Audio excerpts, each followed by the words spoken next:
لله وكفى وسلام على عباده الذين اصطفى أما بعد فأعوذ بالله من الشيطان الرجيم بسم الله الرحمن الرحيم يوم لا ينفع مال ولا بنون إلا من أتى الله بقلب سليم وقال تعالى فلا تزكوا أنفسكم هو أعلم بمن اتقى رب اشرح لي صدري ويسر لي أمري واحلل عقدة من لساني يفقهوا قولي سبحانك لا علم لنا إلا ما علمتنا إنك أنت العليم الحكيم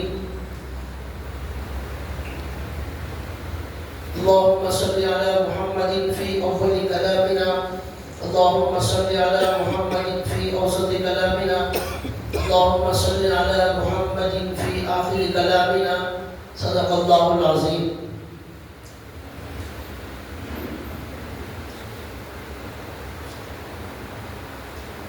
محترم دینی بھائیوں، قرآن کریم کی ایک دو جگہ سے آپ کے سامنے کچھ آیتیں تلاوت کی گئی ہیں.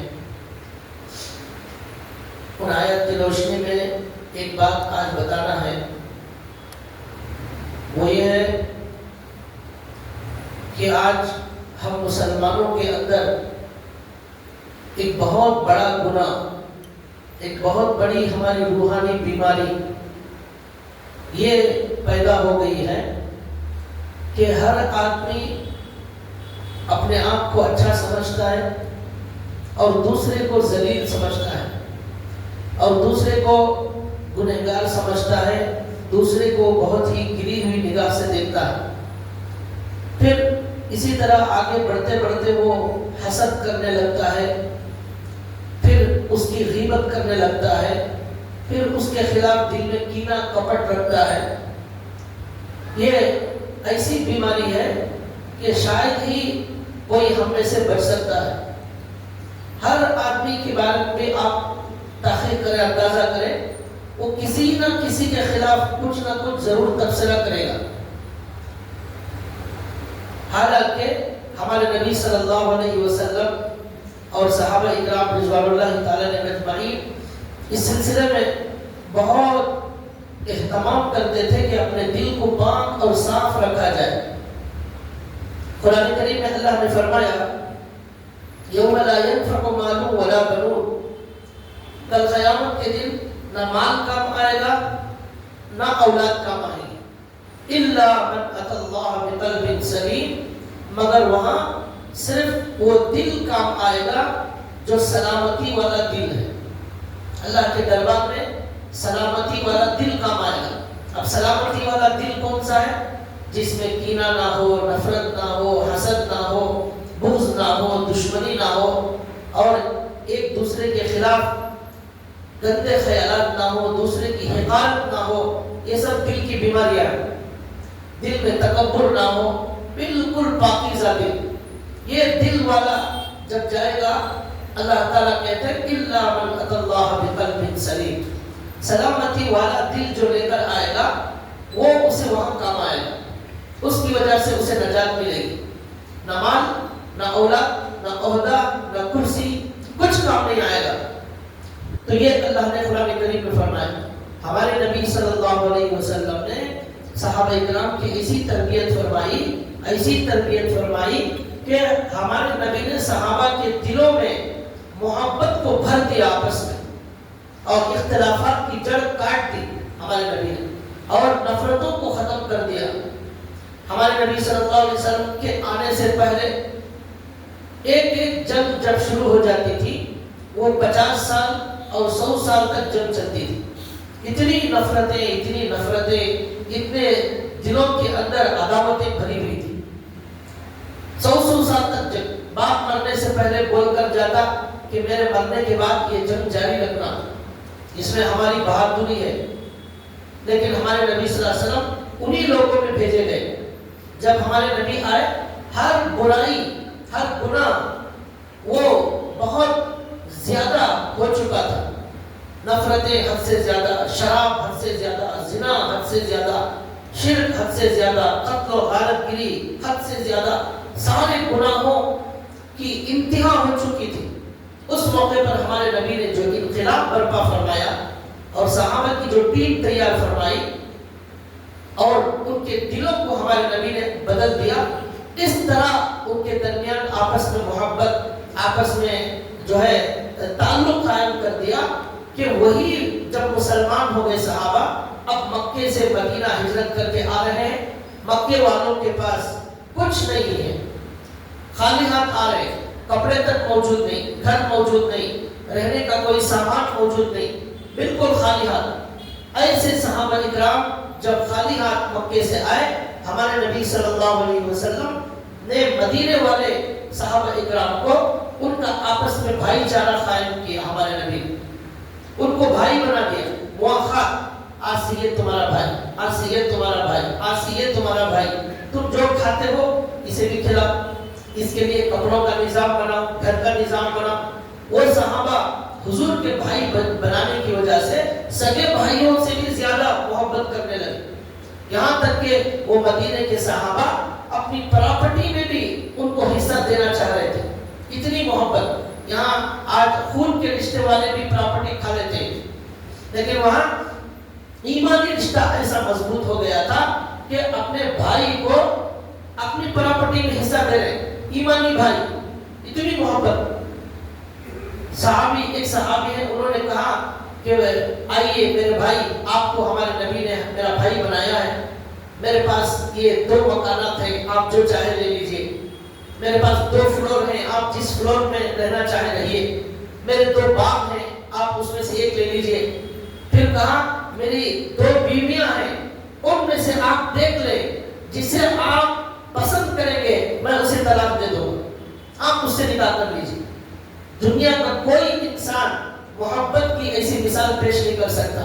بیوی کو کوئی چھوڑتا ہے، لیکن وہ بیوی کو بھی چھوڑنے تیار ہو گئے اور کہا کہ آپ دیکھ لیں، آپ جسے پسند کریں گے ہم طلاق دے دیں گے، آپ ان سے نکاح کر لیں۔ تو انہوں نے کہا نہیں بھائی مجھے ضرورت نہیں ہے، آپ دونوں بیویاں آپ کے پاس ہی رکھیں۔ انہوں نے منع کر دیا۔ ان مکے والے صحابہ نے گھر لینے سے منع کر دیا، باغ لینے سے منع کر دیا، بس ان کے ساتھ گھروں میں کچھ دن کھاتے پیتے رہے ساتھ میں، اور انہوں نے کبھی احسان نہیں جتایا، کبھی ان کو تکلیف نہیں دی، اور خوش ہوتے تھے، بڑی محبت کے ساتھ ان کو اپنے گھر میں رکھتے تھے، اس محبت کے ساتھ ان کو گھر میں کھلاتے پلاتے کہ بھائی کا احساس ان کے دل میں پیدا ہو گیا۔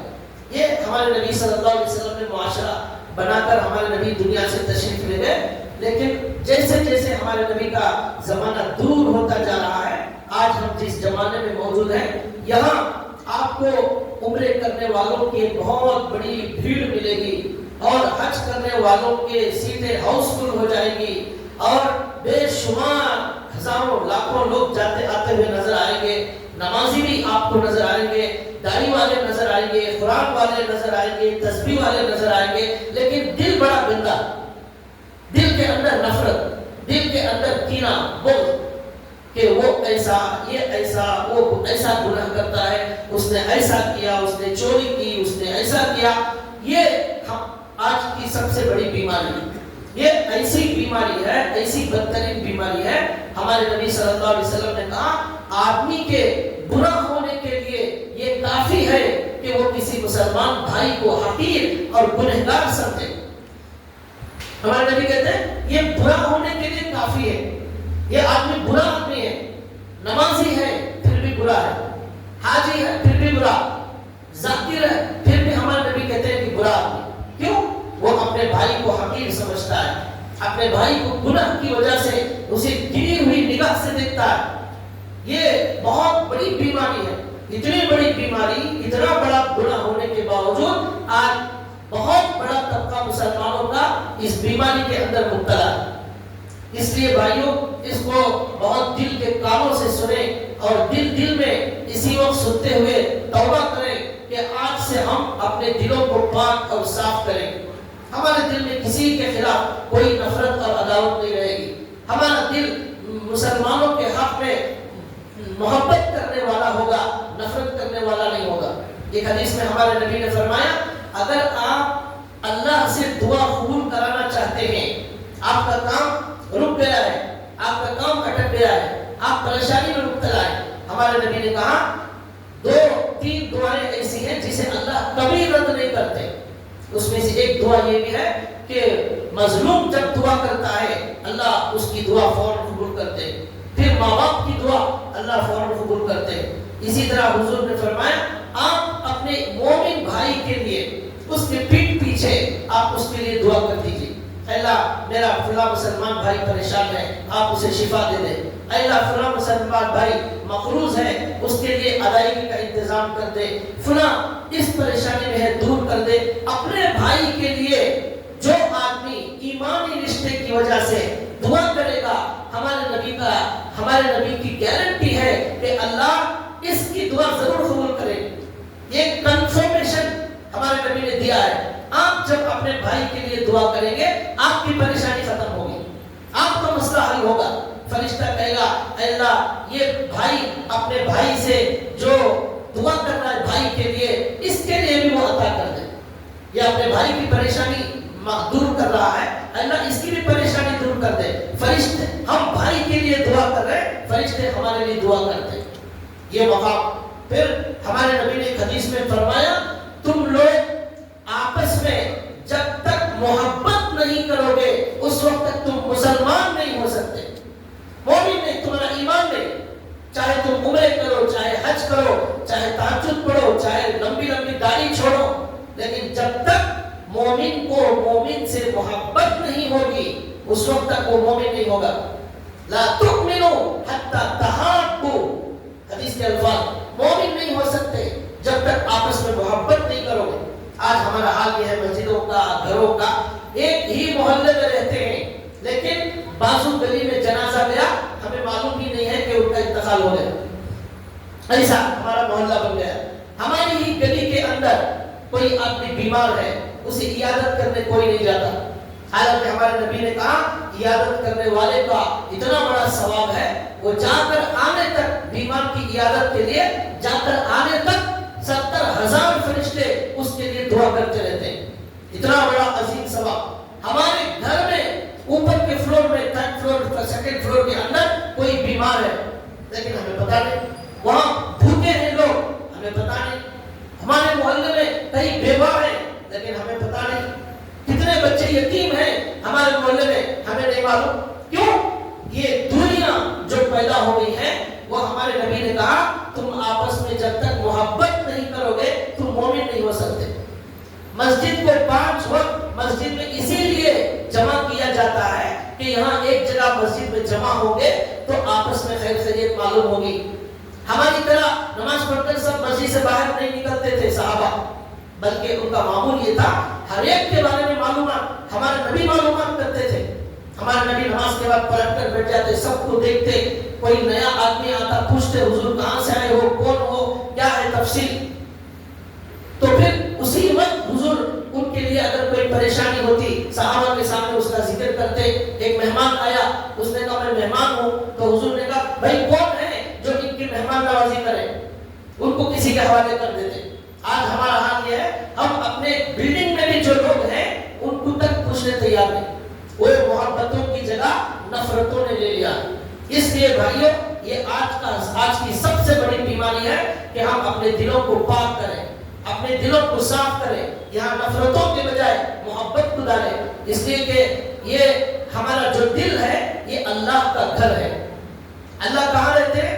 ہمارے دل میں رہتے ہیں۔ اس دل میں اگر نفرت، عداوت، بغض، کینہ، حقارت یہ بیماریاں رہیں گی وہ اللہ اس دل میں کبھی نہیں آ سکتے۔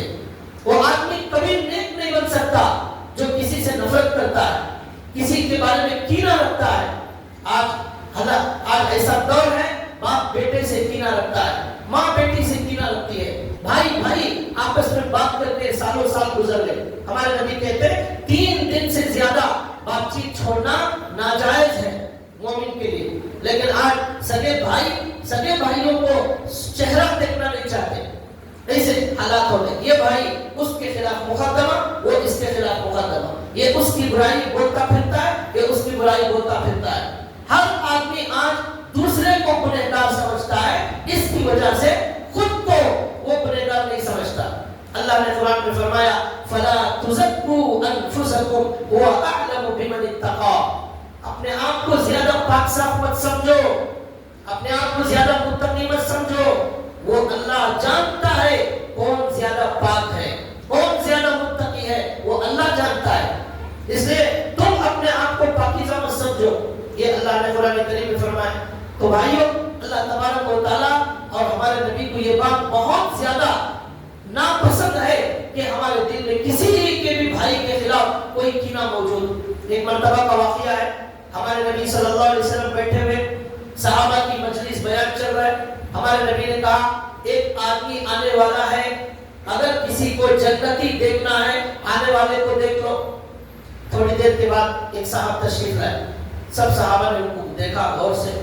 پھر دوسرا دن ہوا، دوسرے دن بھی حضور نے یہی کہا کہ اب ایک صاحب آنے والے ہیں، وہ آنے والے صحابی جنتی ہیں۔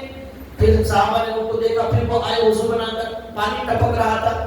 پھر تیسرے دن بھی اسی طرح ہوا، 3 دن لگاتار اللہ کے نبی نے کہا اب جو صحابی آنے والے ہیں وہ جنتی ہیں۔ اب سب کو پریشانی ہوئی۔ حضرت عبداللہ بن عمر کہتے ہیں میرے دل میں خیال آیا کہ ان کا کون سا عمل ایسا ہے جس کی وجہ سے ان کو جنت کی خوشخبری سنائی گئی۔ مجلس ختم ہو گئی، بیان ختم ہو گیا، اللہ کے نبی حضرت عبداللہ بن عمر باہر گئے اور جا کر ان سے کہا بھائی صاحب ہمارے گھر میں بیوی سے ذرا کٹ پٹ ہو گئی ہے، اس لیے میں 3 دن گھر جانا نہیں چاہتا، آپ اجازت دیں، آپ کے گھر میں مہمان رہنا چاہتا ہوں۔ انہوں نے کہا ٹھیک ہے آ جائیے۔ یہ بھی تھا صحابہ کے دور میں، بلا تکلف وہ جا کر بولتے کہ میں آپ کے گھر میں آ رہا ہوں، مجھے مہمان رکھ لیجیے، میں آپ کے گھر میں کھانا کھانے کے لیے آ رہا ہوں، وہ فوراً تیار ہو جاتے۔ اس طرح محبت اور بے تکلفی موجود تھی۔ تو لہٰذا حضرت عبداللہ بن عمر باہر گئے اور جا کر ان سے پوچھا 3 دن مہمان بننے کی اجازت دیجیے۔ انہوں نے اجازت دی۔ اب گئے، جا کر ان صحابی کے ساتھ 3 دن حضرت عبداللہ بن عمر گھر میں تھے، لیکن دیکھا کوئی بہت زیادہ عبادت نہیں ہے، بہت زیادہ کوئی تہجد نہیں ہے، بہت زیادہ قرآن کی تلاوت بھی نہیں ہے، بس جیسے آپ 5 وقت کی نماز پڑھ رہے اپنے کام دھندے میں لگے ہوئے۔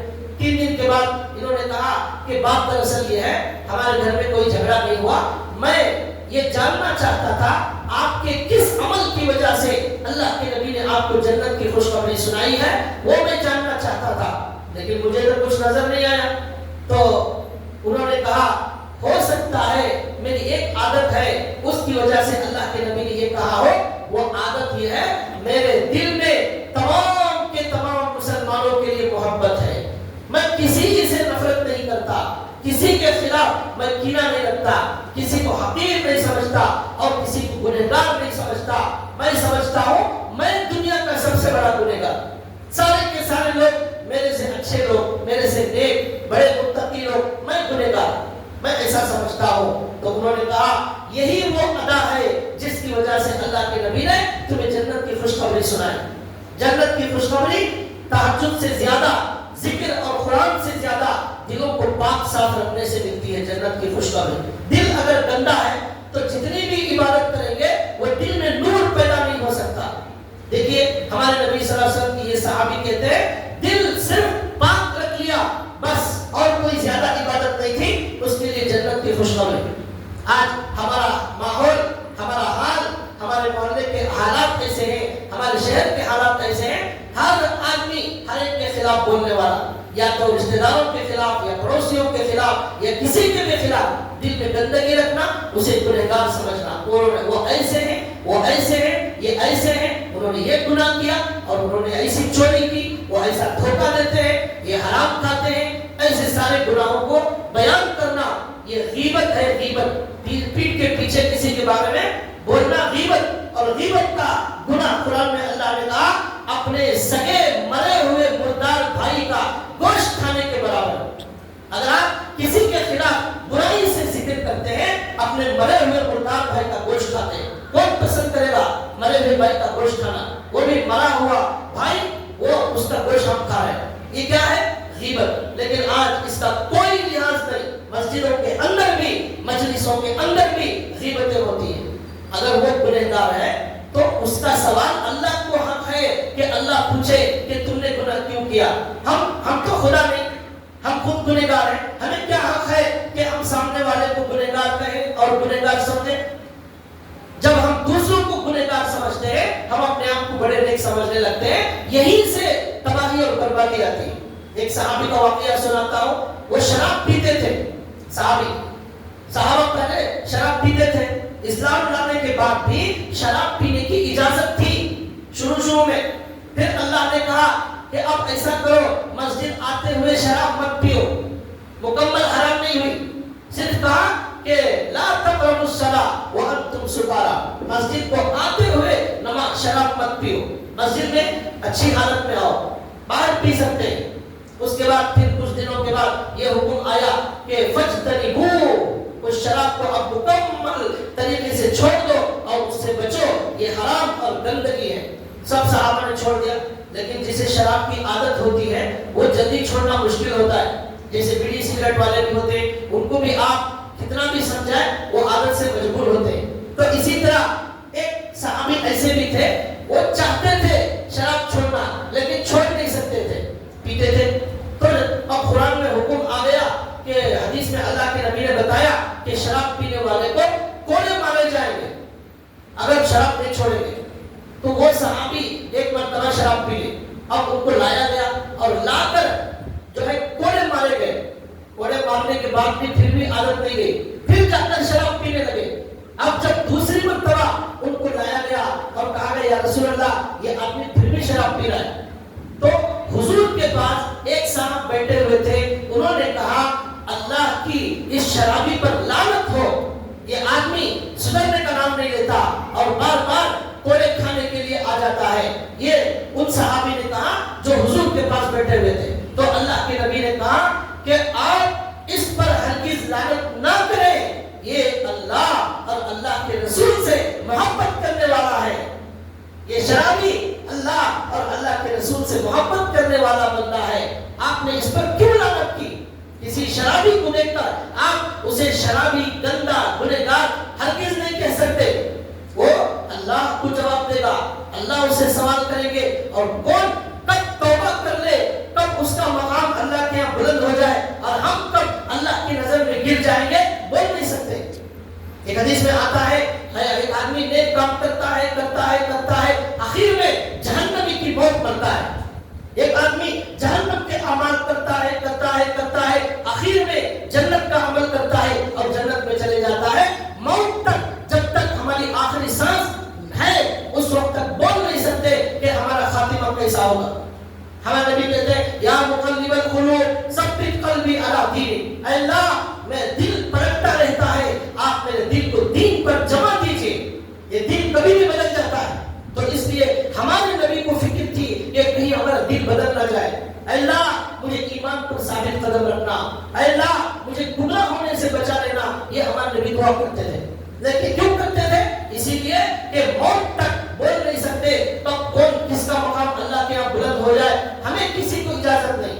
تو شراب پینے والے کو کیا کہا ہمارے نبی نے؟ ان کو لعنت مت کرو, یہ اللہ اور رسول سے محبت کرنے والے ہیں. تمہیں کیا معلوم, تم ان کے ظاہر کو دیکھ رہے ہو, اللہ ان کے دل کو دیکھتا ہے.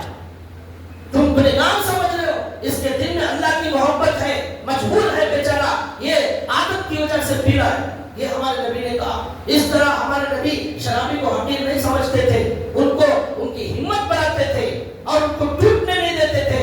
اب اس ہمارے نبی کی ادا, ہمارے نبی کی اس اخلاق کی وجہ سے وہ ہمیشہ کے لیے شراب چھوڑنے والے بن گئے.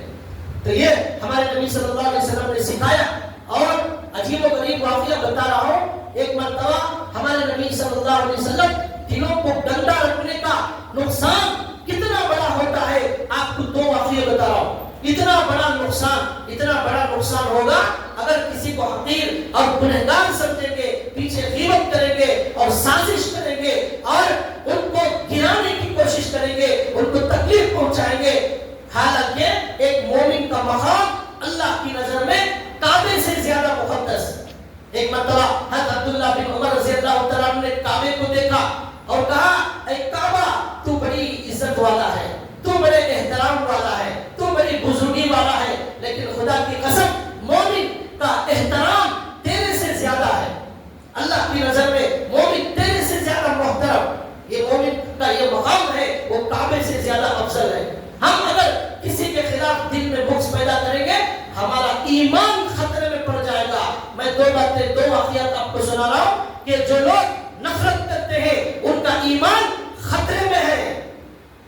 پہلا واقعہ حدیث کے اندر موجود ہے، ہمارے نبی صلی اللہ علیہ وسلم جب مکہ فتح کر چکے، مدینے سے آئے، مکہ فتح ہو گیا، اب سارے بتوں کو توڑ کر وہاں اذان اور نماز شروع کر دی گئی۔ حضرت بلال کو ہمارے نبی نے کہا، اے بلال اب کعبے پر چل جاؤ، جا کر یہاں اذان دو، اللہ اکبر کی آواز بلند کرو۔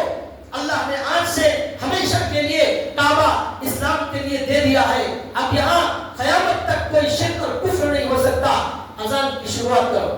کعبے پر حضرت بلال چلے، جا کر اذان دینے لگے۔ دو کافر وہاں کعبے کے پاس بیٹھے ہوئے تھے، انہوں نے کیا کہا، کیا اللہ، کافر تھے وہ، مسلمان نہیں تھے، انہوں نے کہا یہ محمد کو کالے بلال کے علاوہ کوئی نہیں ملا اذان دینے کے لیے۔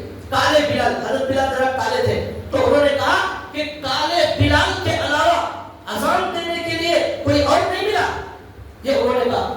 اور ایک ساتھی تھے، وہ بھی کافر تھے، انہوں نے کہا اچھا ہوا میرے ابا کا پہلے ہی انتقال ہو گیا، ورنہ آج یہ دن دیکھنا ہمارا ابا کے لیے بڑا مشکل تھا، یہ انہوں نے کہا۔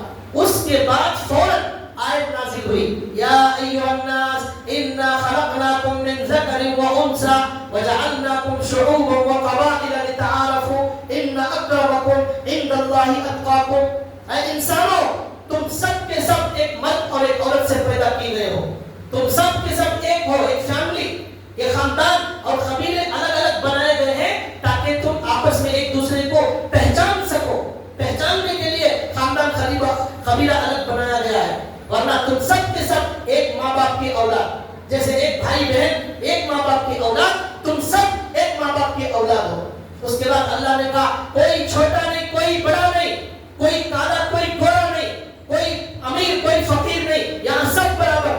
اگر تمہیں اللہ کی نظر میں مقدس ہونا ہے، ان اکرمکم عند اللہ اتقاکم، صرف ایک چیز ہے جس کی وجہ سے اللہ کی نظر میں تم بلند مرتبہ حاصل کرو گے، وہ یہ ہے کہ تم متقی بن جاؤ، پرہیزگار بن جاؤ، گناہوں سے بچنے والے بن جاؤ۔ جو متقی بنے گا وہ اللہ کی نظر میں مقدس ہوگا، بقیہ کسی بھی چیز کی وجہ سے آدمی کو کوئی مقام اللہ کے یہاں ملنے والا نہیں۔ یہ آیت نازل ہوئی، حضور کو بتایا گیا کہ فلاں دو نے اس طرح حضرت بلال کے بارے میں کہا ہے۔ اللہ کے نبی گئے، جا کر ان دونوں سے کہا کہ کیا تم نے ایسی بات کہی؟ تو ان کو بڑا تعجب ہوا کہ ہم نے جو کہا ہے یہ ان کو کیسے معلوم ہو گیا، ہم نے تو کسی اور سے نہیں کہا، ہم دونوں آپس میں بات کر رہے ہیں، یہاں نبی پر وحی آ گئی، نبی کو معلوم ہو گیا۔ اب نبی آ کر ان کو بتا رہے ہیں تم نے ایسی بات کہی۔ تو اب انہوں نے ہمارے نبی کی اس معجزے کو دیکھ کر فوراً کلمہ پڑھ کر وہ مسلمان ہو گئے، اور انہوں نے توبہ کی، یا رسول اللہ ہم سے گناہ ہو گیا، ہم نے حضرت بلال کو یہ کہا کہ ایک کالے کو کس نے اذان دینے کا حکم دے دیا، یہ اس وجہ سے توبہ کرنے لگے۔ تو معلوم ہوا اللہ کہتے ہیں اس آیت میں اللہ کی نظر میں جو مقدس کون ہوگا، جو متقی ہوگا، کالا گورا، بڑے خاندان والا، چھوٹے خاندان والا، امیر غریب، کرسی والا، یہ سارے اللہ کے یہاں چلنے والے نہیں ہیں۔ اللہ کے یہاں صرف چلے گا تقویٰ۔ دنیا میں انسان ننگا آیا تھا، ننگا یہاں سے جائے گا، سب یہاں کمائے گا، یہاں چھوڑ کر چلا جائے گا، لے جائے گا تقویٰ، اللہ کی محبت قبر میں لے جائے گا، باقی کچھ نہیں لے جائے گا۔ اب دو واقعے میں سنا رہا ہوں کہ دل کو گندا رکھنے، کسی کو حقیر سمجھنے کا انجام کیا ہوتا ہے۔ حدیث میں آتا ہے ایک مرتبہ ہمارے نبی صلی اللہ علیہ وسلم حجۃ الوداع کے موقع پر مزدلفہ جانے کے لیے انتظار کر رہے تھے کسی کا، تو دیکھا کہ ایک صحابی ہے، بہت کم عمر، 16-17 سال ان کی عمر ہوگی، ان کا نام ہے اسامہ بن زید۔ وہ حضرت زید بن حارثہ کے بیٹے تھے۔ زید بن حارثہ کو حضور نے اپنا منہ بولا بیٹا بنا لیا تھا، لیکن بعد میں اللہ نے منع کر دیا، تو سگا بیٹا بنایا تھا، اللہ نے منع کر دیا کہ یہ اس طرح بیٹا بنانا صحیح نہیں ہے۔ تو بہرحال ان کے بیٹے حضرت اسامہ بن زید 16-17 سال کی عمر، ہمارے نبی ان سے محبت کرتے تھے، ان کی وجہ سے ایک 16 سال کے بچے کی وجہ سے ہمارے نبی حج میں مزدلفہ جانے کا انتظار کر رہے ہیں، انتظار میں کھڑے ہوئے، یہاں تک کہ کچھ دیر ہو گئی، تو بعد میں اسامہ بن زید آئے، تو اب حضور نے کہا اب نکلو، چلو مزدلفہ کی طرف، اب یہاں سے نکلے۔ تو اس کے اندر کچھ مسلمان ایسے تھے جنہوں نے ان کی زبان سے یہ کہا کہ یہ جو 16-17 سال کا بچہ ہے یہ کوئی بڑے عہدے والا نہیں، بڑا کوئی خوبصورت نہیں، کوئی مالدار نہیں، اس کے لیے ہمارے نبی اور تمام مسلمان انتظار کر رہے تھے. یعنی ان کو معمولی سمجھا، اس 16 سال کے بچے کو حقیر سمجھا، اس کے لیے ہمارے نبی انتظار کر رہے تھے. کیا ضرورت تھی؟ ایسا انہوں نے کچھ کہہ دیا. کتابوں میں لکھا ہوا ہے وہ کہنے والے یمن سے آئے تھے، یمن والے تھے. کچھ دنوں کے بعد معلوم ہوا اس طرح ان کو حقیر سمجھنے کی وجہ سے اللہ نے ان کا ایمان چھین لیا، مرتد اللہ نے بنا دیا ان کو. ہمارے نبی کے ساتھ حج کرنے والے، کتنا اونچا مقام، ہمارے نبی کے ساتھ حج کرنے والے، لیکن ایک گناہ. کیا گناہ؟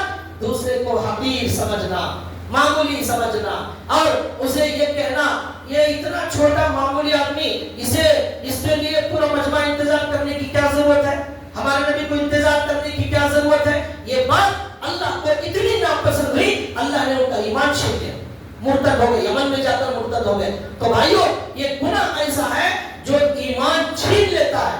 اور ایک واقعہ کتابوں کے اندر لکھا ہے، ہمارے بے شمار اللہ والوں نے اس واقعے کو اپنی کتابوں کے اندر لکھا ہے کہ ایک عالم تھے، ایک حافظ، ایک عالم جن کا نام تھا حضرت عبداللہ اندلسی رحمۃ اللہ علیہ. ان کے بارے میں لکھا ہے کہ وہ پورے قرآن کے حافظ تھے. اس واقعے کو بہت غور سے سنیں. اس کے اندر لکھا ہے کہ وہ پورے قرآن کے حافظ، اور حدیثیں ہزاروں کی تعداد میں ان کو حدیثیں یاد تھی، اللہ کے رسول کی حدیثیں. اور وہ بڑے اللہ والے تھے، بہت سارے ان کے مریدین تھے، اور لوگوں کو وہ صحیح راستہ بتانے کا کام کرتے تھے. ایک مرتبہ ایسا ہوا کہ یہ حضرت اپنے مریدین کے ساتھ کہیں جا رہے تھے، سفر کر رہے تھے. سفر کے دوران چلتے چلتے چلتے ایک جگہ دیکھا ایک عیسائی آدمی عیسائی مذہب پر وہ اپنی پوجا کر رہا ہے. ان کے دل میں اس آدمی کی حقارت آ گئی، اس آدمی کو انہوں نے حقیر سمجھا اور اپنے آپ کو ایمان ہونے کی وجہ سے بڑا افضل اور بہتر سمجھا، اور اس عیسائی کو حقیر اور ذلیل اور گنہگار اور نکما سمجھا.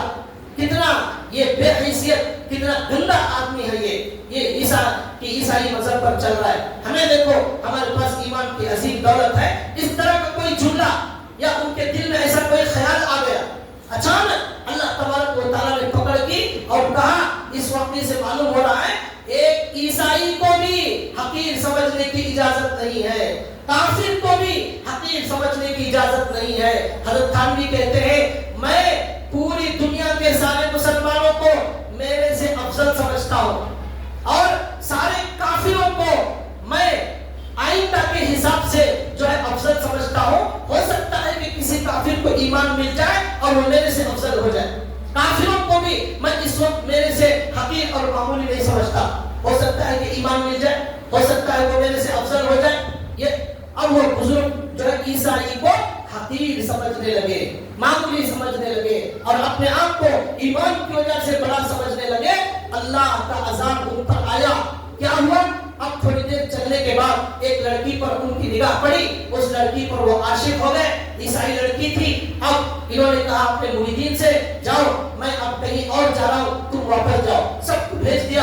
اس لڑکی کے پاس گئے اور کہا میں تمہارے سے نکاح کرنا چاہتا ہوں. اس نے کہا میرے والد سے بات کرو. ان کے والد عیسائی پادری تھے. یہ حضرت گئے اور جا کر پادری سے بات کی کہ میں تمہاری بیٹی سے نکاح کرنا چاہتا ہوں. اس نے کہا ایک تو اسلام چھوڑنا پڑے گا، عیسائی بننا پڑے گا، اور میرے خنزیر اور سوروں کو چرانا پڑے گا.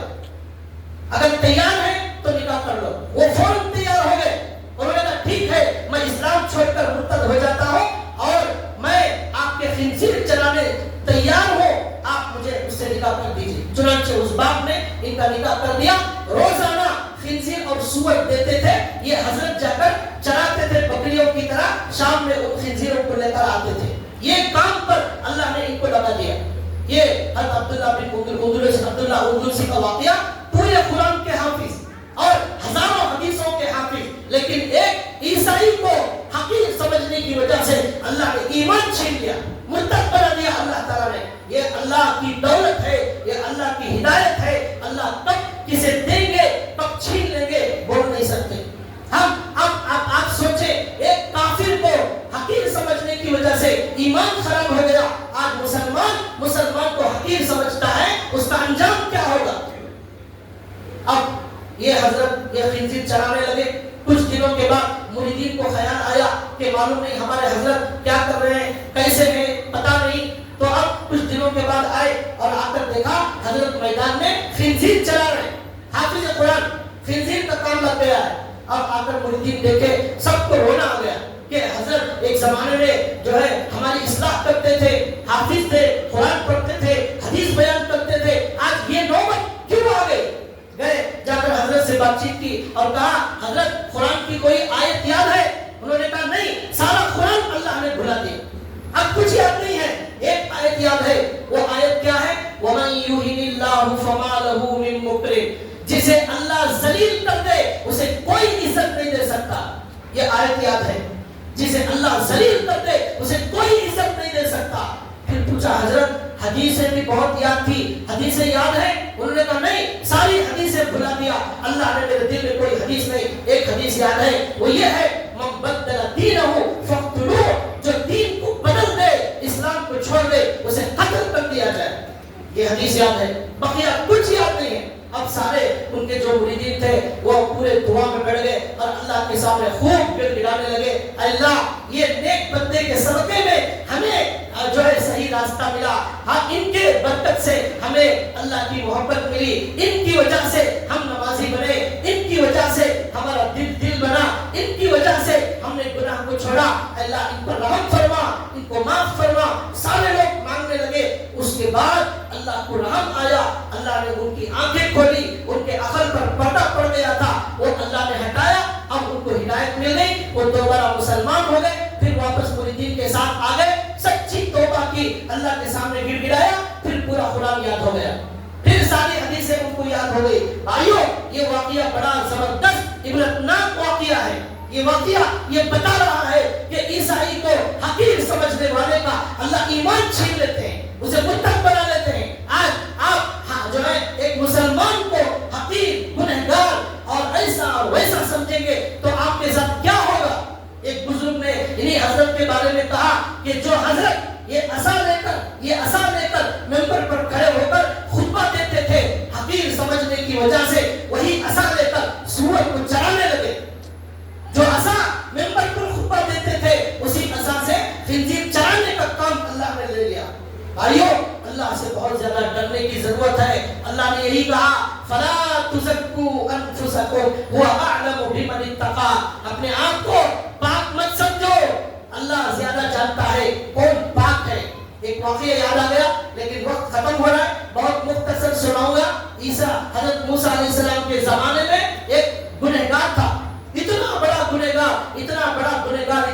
گنہگار کہ سارے محلے والوں نے اسے محلے سے باہر نکال دیا اور کہا یہ اتنا خبیث, اتنا شریر, اتنا گنہگار ہے, سارے گناہ کر چکا ہے, اسے اب محلے میں رہنے نہ دیا جائے, اسے بھگا دیا جائے.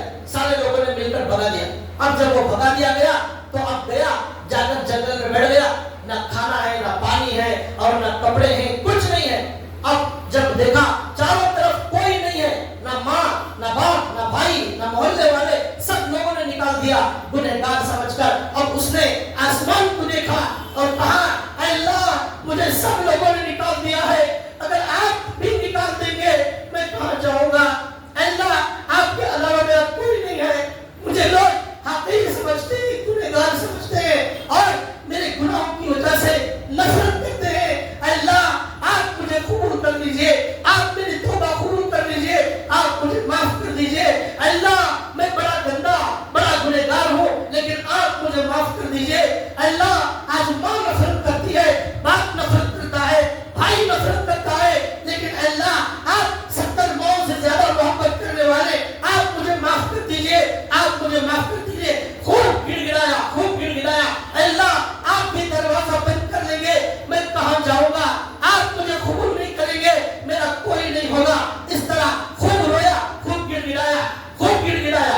تو اب اللہ کو رحم آیا, بھوک کی وجہ سے روتے روتے اللہ کے ڈر سے اس کی موت ہو گئی, اللہ کے ڈر سے اس کا انتقال ہو گیا. اب اس کے بعد اللہ نے حضرت جبریل کو بھیجا, آئے جبریل جاؤ موسیٰ کے پاس, وہی لے کر جاؤ اور کہو میرا دوست ایک جنگل میں مر کر پڑا ہوا ہے. اللہ نے کیا کہا؟ میرا دوست جنگل میں مرا پڑا ہوا ہے, وہاں کوئی دفن کرنے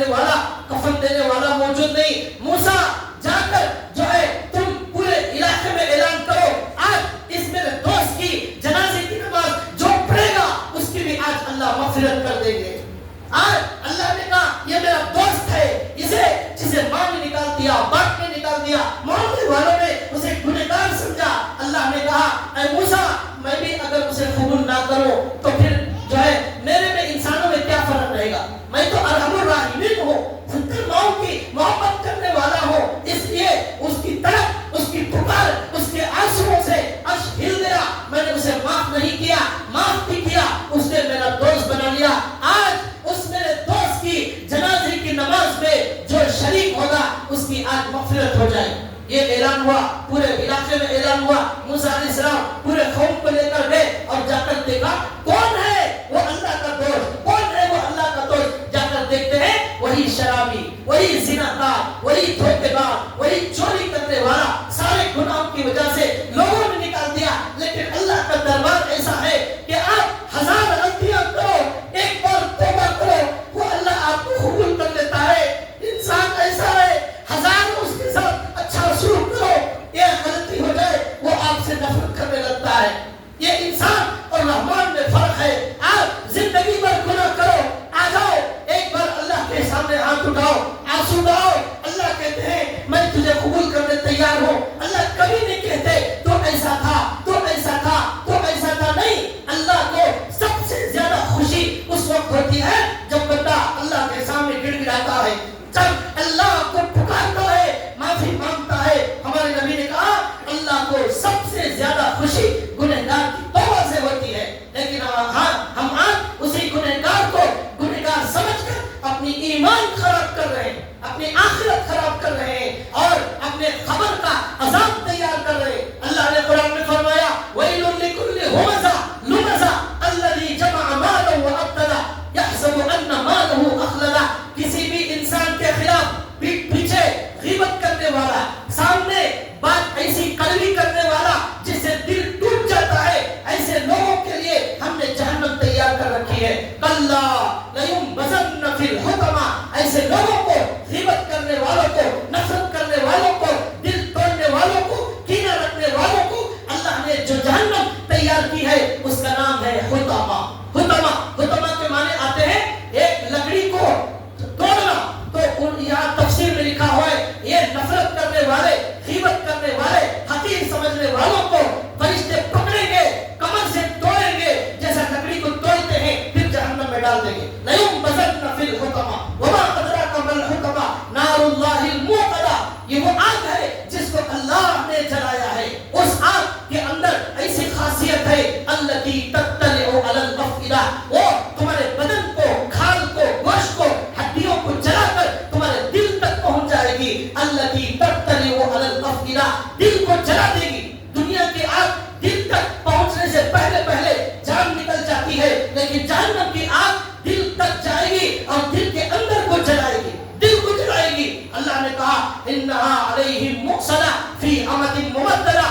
اور توڑ کر انسان کو جو ہے جہنم میں ڈالا جائے گا, اس کے دل تک آگ پہنچ جائے گی اور اس پر دروازہ جہنم کا بند کر دیا جائے گا. ستون سے باندھ کر, ستون سے باندھ کر جہنم میں پھینک دیا جائے گا. یہ انجام کس کا ہے؟ غیبت کرنے والوں کا, حقارت کرنے والوں کا, گنہگار کو حقیر سمجھنے والوں کا, نفرت کرنے والوں کا, سازش کرنے والوں کا. بھائیو آج سے توبہ کرو کہ یہ اس گناہ سے ہم مسجد کے اندر توبہ کرتے ہیں, اللہ کو حاضر ناظر جان کر ہم توبہ کرتے ہیں. آج ہمارے دلوں کو پاک کریں گے, صاف کریں گے. کسی بھی مسلمان, ہمارا رشتہ دار, ہمارا پڑوسی, ہمارا محلے والا, کوئی بھی مومن ہو, اگر اختلاف ہو گیا ہے اللہ کے لیے جاؤ آپس میں معافی مانگو, ورنہ ہمارے ایمان خطرے میں پڑ جائے گا. ہمیں کوئی حق نہیں ہے کہ ہم کسی کو ذلیل سمجھیں, ہم کسی کو معمولی سمجھیں, ہم کسی کو حقیر سمجھیں. ہمارے نبی کے سامنے ایک آدمی گیا, مالدار آدمی گیا. ہمارے نبی نے پوچھا یہ کیسا آدمی ہے؟ صحابہ نے کہا بڑا اچھا آدمی, بڑا ایسا اور ویسا, پیسے والا آدمی. یہ جہاں نکاح کا پیغام دے وہ نکاح قبول ہو جائے گا, کسی کی سفارش کرے سفارش قبول ہو جائے گی, ایسا بڑا آدمی. پھر ایک صاحب گئے, دونوں مسلمان تھے. ہمارے نبی نے پوچھا یہ کیسا آدمی ہے؟ صحابہ نے کہا بڑا معمولی, بڑا فقیر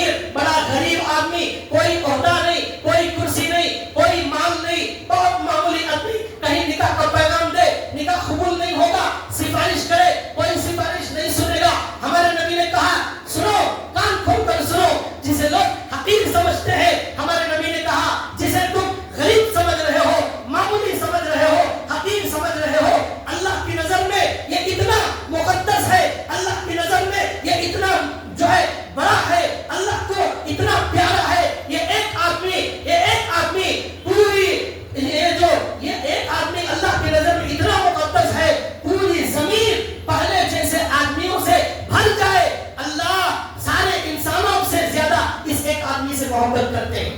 پوری زمین بھر جائے کیسے لوگوں سے جو اللہ کو پسند نہیں آتے. اللہ کے نبی نے کہا پوری زمین بھر جائے کروڑوں میں ایک طرف, لیکن اللہ کا چاہنے والا بندہ ایک طرف, اللہ اس سے سب سے زیادہ محبت کرتے ہیں. اللہ کے نبی کے الفاظ ہیں خیر من ملء ھذا من ملء الارض ھذا. یہ دوسرا آدمی جسے تم نے معمولی سمجھا پہلے آدمی سے اتنا زیادہ مقدس ہے. پوری زمین پہلے جیسے لوگوں سے بھر جائے, لیکن اللہ کو یہ بندہ پسند ہے. بھائیوں کب کس کی توبہ اللہ قبول کر لے, کب کون سا گنہگار اللہ کا لاڈلا بن جائے بول نہیں سکتے.